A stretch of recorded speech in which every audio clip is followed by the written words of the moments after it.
How we doing, folks? This is the Pop Music Freak. I hope things are wonderful on your side of the planet. My side of the planet, okay, I guess. Doing a Song Facts Countdown video. We are up to number 820 on my list of 1,000 favorite songs of all time. It is a tune indeed, a rap tune that you could not possibly get away from. Second half of 2009 into the beginning of 2010. A monster hit. For Jay-Z, with a little help from Alicia Keys, a tune called Empire State of Mind. Let me give you the song facts. I'm going to give you some facts about the song itself. When was it released? October 20th, 2009. It was recorded earlier in 2009. It was from the Jay-Z album, The Blueprint 3. Where was it recorded? Rock the Mic Studios, New York, New York. Who are the songwriters on this tune? Original songwriters on this tune. Someone named Angela Hunt and someone else named Janet Sewell, Ulepic. They wrote it as a tribute to their hometown, New York City. And they submitted it to Jay-Z's label, Rock Nation, whose reviews were discouragement. They later took the suggestion of an associate of EMI Music Publishing and resubmitted it to Jay-Z, who kept the New York singing part on the hook, changed the verses, and re-recorded it. So officially, who wrote it? It is this Angela Hunt and Janet Sewell Ulepic, but then John Carter, Jay-Z, gets some songwriting credit because he did change the lyrics with some help from Alicia Keys, also someone named Alexander Schuckberg, someone else named Bert Keys, I guess related to Alicia, I would assume, and credit went to Sylvia Robinson. Now, Sylvia Robinson wrote the song called Love on a Two-Way Street by The Moments. Well, Jay-Z took the sample from the piano part in that song and looped it and included it in this track. So Sylvia Robinson, yes, the one that discovered the Sugar Hill Gang, yes, the one that sang Pillow Talk in 1973, and yes, the one that did Love is Strange, Mickey and Sylvia. The same person, yes, who is now in the Rock and Roll Hall of Fame as a musical influence. So she was one of the writers on this. She gets credit as a writer anyway. The producer is someone named Al Shucks.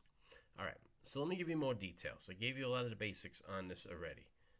Let's see where we are. I pretty much talked about everything here. The song's title, similar to New York State of Mind, which was a Billy Joel song from Turnstiles in 1976. It's a wordplay and a tribute to New York's nickname, the Empire State, and could also be a reference to the Empire State Building in Manhattan, of course. So the song originally featured Hunt on the hook, but when Hunt and Sewell Ulepic were asked if they thought anyone else would be more appropriate for the chorus on this song, Hunt suggested Alicia Keys. Mary J. Blige was also considered for the part, but Keys was chosen after Jay-Z heard the song's piano loop and thought it would fit more with her since she is a very good piano player, obviously.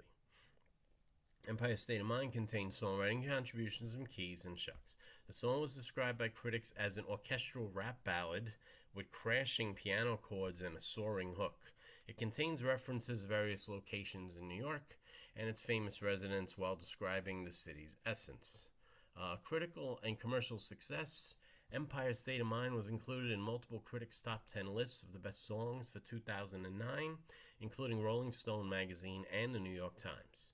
It was also nominated for 3 Grammy Awards, including Best Rap Song and Best Rap Song Collaboration.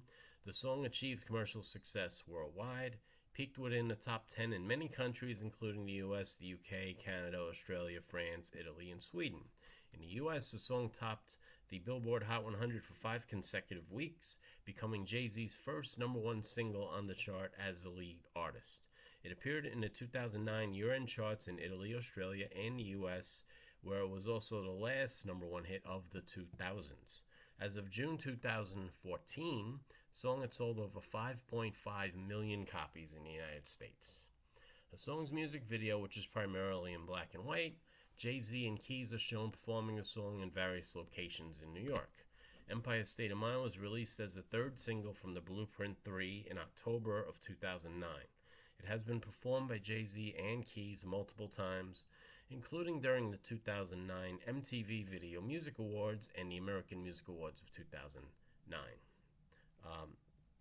Usually when the duo performs a song, an overhead screen shows images of places in New York. Keys recorded a sequel entitled Empire State of Mind Part 2, Broken Down, which is featured on her fourth studio album, The Element of Freedom, 2009. Her version was positively received by critics, reached the top 10 in the UK, the Netherlands, and Ireland charts, and peaked at number 55 on the Billboard Hot 100 without an official release. Keys said she chose to record her own version of Empire State of Mind because she wanted to express her own personal feelings about New York. So, background and writing. Empire State of Mind was originally written by Brooklyn native singer, songwriter, and producer Angela Hunt and writing partner Janet Janae Sewell Euleptic. Hunt grew up in the same building where rapper and hip-hop artist Jay-Z lived, 560 State Street, an address which is mentioned in the song. The track's creation was inspired during an overseas trip Hunt and Sewell Euleptic made to London in February of 2009, when they were both feeling homesick. Hunt was ill during the summer while Sewell Euleptic's mother was ill. Hunt recalled, "We said to ourselves, we complain so much about New York, about the busy streets, about the crowds and the pushing, about the subway system, but I would trade that for anything right now. Before we left the hotel that night, we knew we would write a song about our city." Although they wrote the song as a way to voice their feelings for the hometown, they sent it to the Rock Nation music label the following month in the hope that Jay-Z would like it and record it. When they received a negative response on the track, they were convinced it would never be recorded. However, in the summer of the same year, EMI Music Publishing's Big John Platt heard the track at a barbecue and fell in love with it, believing that it would be perfect for Jay-Z. Hunt and Sewell Euleptic were hesitant, however, as they had already sent the track for consideration and were unsuccessful. According to Hunt, when a notorious B.I.G.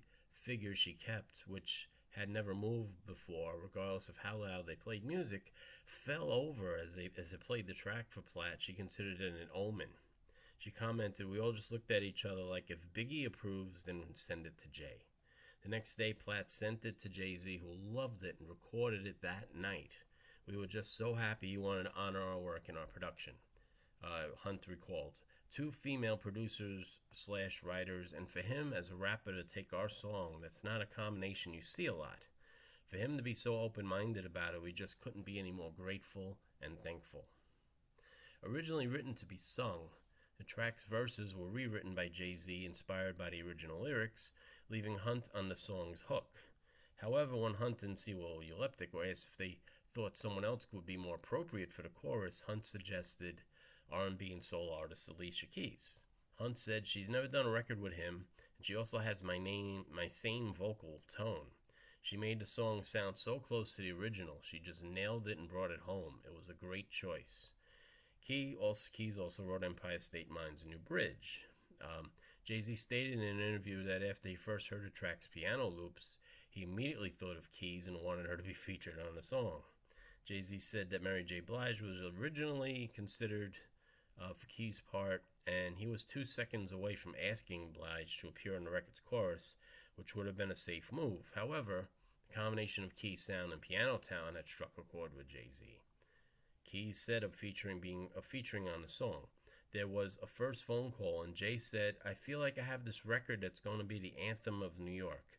The piano, the way the style is, the whole flow, and it couldn't be the anthem of New York without you.' Obviously, I'm very grateful to him for reaching out to me and for the type of ability to represent my hometown. I went to the studio and I fell in love with the track from the jump." In December 2009, Hunt, who would not reveal many details, said the original version of Empire State of Mind will one day be released, adding that the original is so powerful, it's only a matter of time till you hear it down the line. All right. So as I mentioned, of course, the piano component that runs through the song contains a sample of the 1970s single Love on a Two-Way Street, written by Bert Keys and Sylvia Robinson, performed by The Moments. It's a different spelling for Keys on Bert Keys. It's Keyes, no relation to Alicia. But anyway, Stephen Dalton of the Times described the song as an orchestral rap ballad, and the sample is just so fitting for the tempo and the melody of the song that Jay-Z deserves a star just for coming up with that sample. So, as a critical reviews, all positive. Everybody in New York were just nuts about the song. Pitchfork's Ian Cohen said that the pile driver hooks of Run This Town and Empire State of Mind are content to annoy their way to ubiquity. You will never be able to get them out of your head, especially Empire State of Mind. Rankings and honors. MTV, was ranked at the 8th best song of 2009. Rolling Stone magazine rated it the 2nd best song of 2009. And anything New York Times? New York Times put it on the list, number 3 on the list of the top songs of 2009. And also one other thing to note, this song was being played a whole lot during the 2009 World Series. It just happened to be the New York Yankees against the Philadelphia Phillies. Jay-Z, a longtime fan of the Yankees, said that he was elated that his songs Empire State of Mind and Run This Town have been played during different Yankee players batting at home in home games at the 2009 World Series. New York Mayor Bloomberg commented that Empire State of Mind had become one of the newest anthems of the Yankees. In the summer of 2010, New York Racing Association replaced Sinatra's New York, New York, which gets played every year at the Belmont Stakes, with Empire State of Mind as the opening song. An NYRA official declared the song the quintessential 21st century theme song for New York City. So this song really got a lot of push forward as an anthem for New York. So as I mentioned, it spent 5 weeks at number 1 on the Billboard Hot 100 from November 28th through December 26th. Knocked Fireflies by Owl City out of number 1.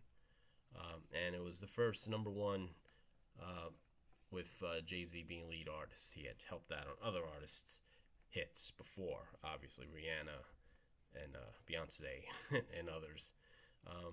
It was the last number 1 single also for the 2000s. And in terms of duets, it is ranked the 15th biggest duet song, where 2 or more artists appear on it, of all time, which is a pretty big accomplishment. They also mentioned the 5.5 million copies sold in the U.S. And also in the UK, it got to number 2,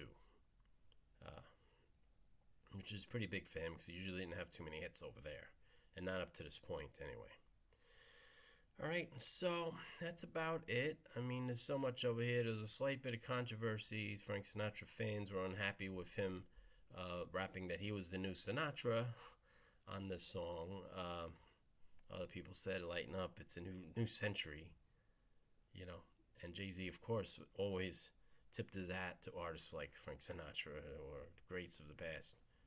So it was kind of unfair to think he was taking a shot at anybody from the past. All right, so that's that. I think that's about it. I can mention, we'll maybe look over the chart statistics for other countries besides the U.S. Let's see where else it hit number 1. Hit number 1 in Greece. Number 1 in the Czech Republic. Number 2 in Denmark. Number 2 in Ireland. Number 2 in Israel, Netherlands, the UK, as I mentioned. Hit number 2 on the U.S. R&B chart. Let's see, number 19 on the dance chart. Number 1 on the rap songs chart. Yeah, better be number 1. What else? In 2011, it ranked number. Let's see. Well, those are other countries didn't rank that well after the fact. So 2009, it was number 62 for the year in 2009. 2010, it was also number 21 for the year in 2010 in Billboard Hot 100. Number 8 rap song of 2010 as well. All right, so I think I pretty much covered all the bases on this. Certifications, $5.5 million in the U.S., triple platinum, double platinum in the UK for 770,000 copies. South Korea, it sold 1 million copies, which is unbelievable. One of the biggest selling songs of all time in South Korea. It's okay. In Australia, triple platinum, double platinum in Italy, and platinum in Belgium and Germany and New Zealand. Big seller around the world. All right, so I think that's about it for now. That is number 820 on my top 1,000 list. Empire State of Mind, Jay-Z featuring Alicia Keys. Hope you found this to be informative and enjoyable. Please like the video, please share the video, please subscribe to the channel if you have not already, and hit the bell in the lower right corner to notify you when more of my videos are coming on the screen, okay? I'm going to put a link to the music video in the description on YouTube. All right, so thank you so much for listening and watching. I wish you all a great day. Peace and love.